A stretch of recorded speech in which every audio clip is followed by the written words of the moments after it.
It's not good over there. She's talking about Bear Cabaret in eastern Travis County. During the day, it's completely empty. You would think it's abandoned. But once it's past midnight, or midnight might even be early, I would say like 2 a.m., it's like there's a concert going on. The Travis County Sheriff's Office says they're familiar with the place. It's always something between the club and the sex shop way back at the end of the parking lot. Yeah, they're just always there. And early Sunday morning was no exception. So the scene was quite chaotic when deputies arrived. The sheriff's office says they showed up a little before 4 in the morning after receiving multiple 911 calls about a shooting. A woman who lives nearby says her roommate was there. He said it was like really, like all of a sudden, like everybody was seeming to have a good time.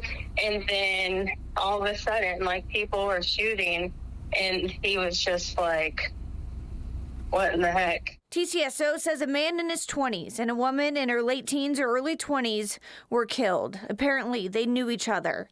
It took a while for deputies to clear the scene. About 400 people were inside and outside the club. There's no reason that there should be that many people in the parking lot. There are that many people in the parking lot. How many people were inside the establishment? Do they care about fire hazards or safety risks, anything? Yeah, do they even care? Josh, who lives in Austin, says when he found out about what happened, he was reminded of another deadly shooting happening there when it was called Pink Monkey Cabaret. The first thing that popped into my mind was, my friends, and I was just looking it up, and it was 2010 that they were killed there. And that's the very first thing that popped into my head is like, oh, you're another one.